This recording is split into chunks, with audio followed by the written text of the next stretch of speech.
अभी हमने देखी कि जो कॉलोनीज थी, इंडिया भी एक कॉलोनी थी, जावा एक कॉलोनी थी, ये सब ब्रिटिश, फ्रेंच, डच इनके रूल में आती थी। तो यहाँ पर मॉडर्न नेशनलिज्म आया और ये कनेक्ट किससे करती है? Colonial movement. अभी एंटी कॉलोनियल क्या थी? कुछ भी हो रहा है, भाई मेरी कंट्री में पोलियो आ गया, रिस्पॉन्सिबल ब्रिटिश। तो मैं क्या हो रहा हूँ, जो मेरी तकलीफ है मैं किससे जोड़ रहा हूँ? सो कॉलोनियल से।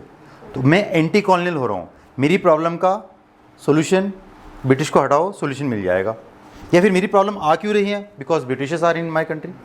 तो ऐसी मूवमेंट्स को हम लोग बोलते हैं एंटी कॉलोनियल, जहाँ हम हर चीज़ के लिए कॉलोनीज़ को अपोज, मतलब कॉलोनीज़ मतलब ब्रिटिशर्स जो दूसरी कंट्रीज़ हमारे पे आके राज कर रही है, हम उसको अपोज करने वाले हैं। अच्छा, इसके रीजंस क्या क्या थे? तो फर्स्ट वर्ल्ड वॉर हुआ तो उसने पूरे पॉलिटिकल और इकोनॉमिक सिचुएशन बदल दी। पॉलिटिकल जैसे कैसे बताता हूँ, बिफोर वर्ल्ड वॉर 1 एंड 2 दुनिया का बेचाज बादशाह कौन था? ब्रिटिश। ओके, ये पॉलिटिकल सिनेरियो चेंज हो गया और कौन बन गया? अमेरिका। इकोनॉमिक सिचुएशन, यूरोप ऐसा कंट्रीज, यूरोप में जो जितने भी कंट्रीज थे ये माने जाते थे कि पूरी दुनिया को लोन बांटते थे, बहुत पैसा था इनके पास।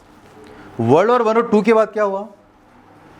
इन्होंने लोगों से लोन लिए, ओके, डेट पे आ गए, पूरे कर्जे में डूब गए। अब क्या हो गया? ड्यूरिंग वॉर, जब वॉर चल रही थी, डिफेंस एक्सपेंडिचर बढ़ रहे हैं, प्राइजेस बढ़ रहे हैं वॉर की वजह से। अभी कोरोना आया था भाई, तो प्राइजेस बढ़ी।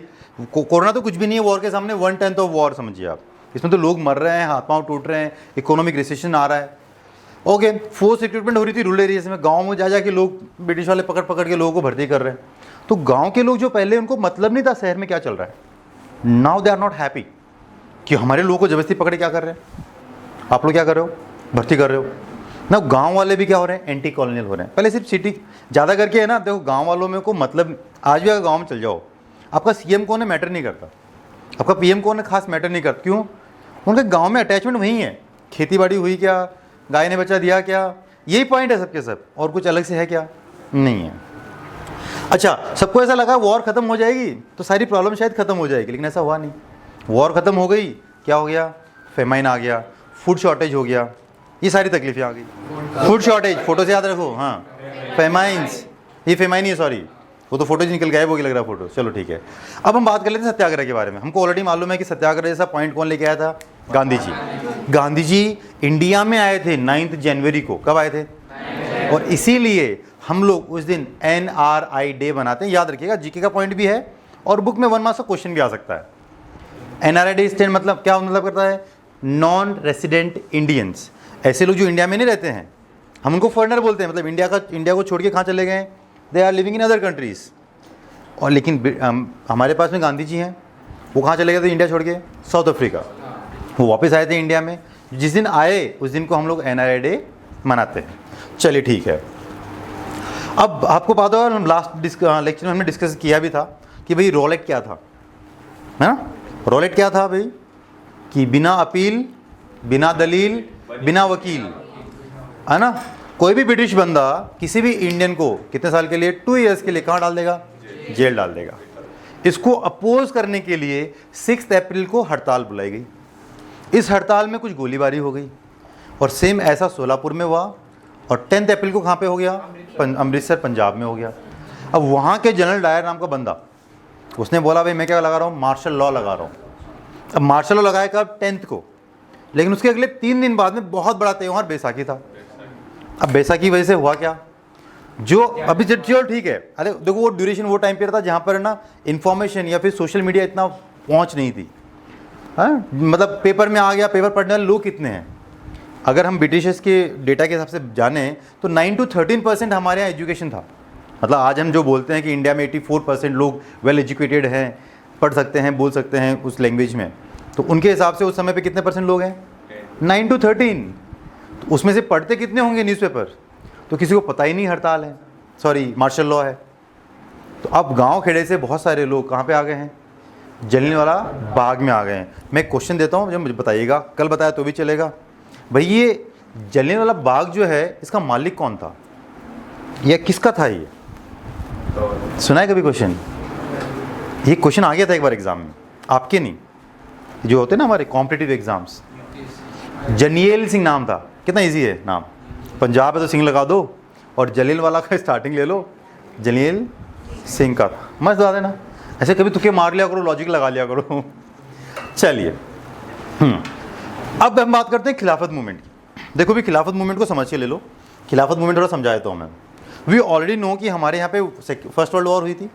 इसमें हुआ क्या था कि टर्की नाम का जो कंट्री है, इसने ब्रिटिशर्स के खिलाफ वॉर की थी। किसके खिलाफ? अब प्रॉब्लम क्या हुई, 1918 में वॉर जब फर्स्ट वर्ल्ड वॉर ख़त्म हुई तो हुआ क्या, ब्रिटिश चाहता था कि they should take some harsh actions on Turkey में बैठते कौन है? जो भी इस्लाम फॉलो करते हैं उनके जो गुरु हैं, जिनको हम खलीफ बोलते हैं, तो खलीफ बैठते हैं। अब हुआ कैसा, इंडिया में जो मुस्लिम्स रहते थे, जो इस्लाम को फॉलो करते थे, उनको ऐसा लगा कि टर्की पे कोई हार्श एक्शन नहीं होने चाहिए, तो हम क्या करेंगे, यहाँ पर एक प्रेशर ग्रुप बनाएंगे और ब्रिटिशर्स को बोलेंगे कि आप उन पर कुछ ऐसा एक्शन लो मत। इसी मूवमेंट को नाम बोला गया खिलाफत मूवमेंट। अच्छा, खिलाफत और खलीफ का कोई रिलेशन नहीं है, समझ में आया क्या? तो कई सारे लोग जोड़ देंगे कि खलीफ और खलीफ, जैसे उसकी स्पेलिंग है KHALIF, क्या है? ये खिलाफत हो गया और ये खलीफ है, समझे? हम खिलाफ मतलब उसके अपोज में जा रहे हैं, we are opposing British actions taken on Turkey, इसको हम खिलाफत बोल रहे हैं। समझ में आया? ले क्यों रहे हैं, उसके पीछे रीज़न अलग है। अभी देखो गांधी जी ने इसको एक्सेप्ट क्यों किया, ओके? और यहाँ पर आपका एक मैप क्वेश्चन कौन सा बनता है, हम उस पर आ जाते हैं। गांधी जी ने एक चीज़ देखी कि जब रॉल एक्ट चल रहा था, या रॉल एक्ट को जब अपोज कर रहे थे, तब हुआ क्या, बहुत कम इंडियंस उसको सपोर्ट करने के लिए आए, और उसमें मैक्सिमम लोग कौन थे? हिंदू थे। तो उनको लगा खिलाफत मूवमेंट को कौन सपोर्ट कर रहा है? मुस्लिम्स। इंडियंस को या फिर हिंदूज़ को हम फिर से ले लेंगे, हिंदू मुस्लिम अगर साथ में आ जाते हैं तो हम क्या करेंगे, मूवमेंट बहुत बड़ी हो जाएगी। और इसीलिए उन्होंने खिलाफत मूवमेंट को और एक और दूसरी मूवमेंट को खिलाफत मूवमेंट से ऐड कर दिया, जिसका नाम था नॉन कॉपरेशन मूवमेंट। ओके, अब क्वेश्चन ये आएगा कि non cooperation movement Gandhi ji को आइडिया कहाँ से आया, कोई बताएगा? 1909 में उन्होंने एक बुक लिखी थी, उसका नाम था हिंद स्वराज। क्या नाम था बुक का? नाम है, 1 मार्क्स क्वेश्चन आ जाएगा। हिंद स्वराज नाम की बुक लिखी थी 1909 में। In that book he wrote कि इफ़ यू वांट टू, किसी सरकार को उखाड़ के फेंकना है तो क्या करो, नॉन कॉपरेशन मूवमेंट चला दो। अभी होता क्या है, stop cooperating with the government, और उसको हम क्या कहेंगे, नॉन कॉपरेशन मूवमेंट। बट उनको ये डर था कि अगर मैंने मूवमेंट चालू की तो होता सिर्फ हिंदू या फिर कुछ पर्टिकुलर लोग ही आए, खिलाफत मूवमेंट से ज़्यादा लोग साथ में अटैच हो जाएंगे। और इसीलिए गांधी जी ने क्या किया, नॉन कॉपरेशन और खिलाफत मूवमेंट को अटैच कर दिया। अच्छा, अब इसमें एक क्वेश्चन और बनता है, क्या होगा भाई, कि क्या हुआ,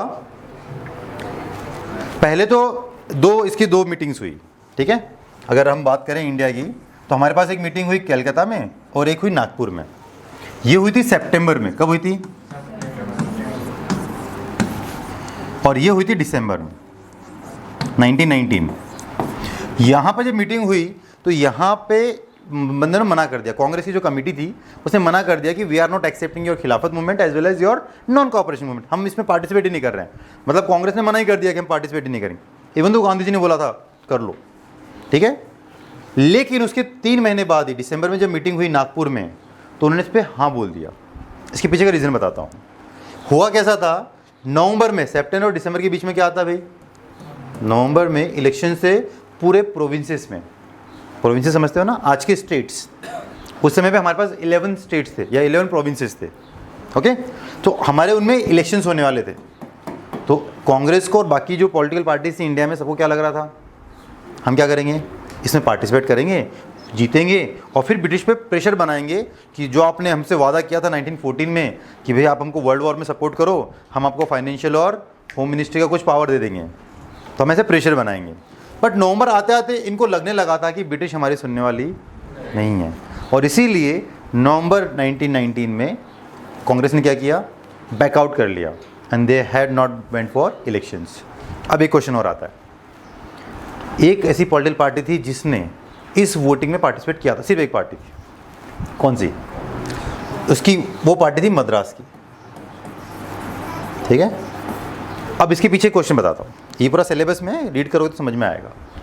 इसने इसलिए पार्टिसिपेट किया कि उस समय पे कांग्रेस को माना जाता था कि एक ब्राह्मण कम्युनिटी की पार्टी है या रिच लोगों की पार्टी है, ये नॉन ब्राह्मण कम्युनिटी थी। तो उन्होंने कहा कि ठीक है वो नहीं है ना, हम जीतेंगे और हम देश को संभालेंगे। And that's why they participated in elections of November 1919। अब कांग्रेस ने क्यों नहीं किया ये बता दिया, राइट, और कांग्रेस बाकी मद्रास पार्टी ने क्यों किया वो बता दिया। समझ में आ गया। दिसंबर 1919 में क्यों एक्सेप्ट कर लिया कांग्रेस कमेटी ने नॉन कॉपरेशन मूवमेंट एंड खिलाफत मूवमेंट को, समझ में आया। और 1919 के सितंबर में कोलकाता सेशन में क्यों उन्होंने एक्सेप्ट नहीं किया वो बता दिया। क्वेश्चन क्लियर हो गए? ओके।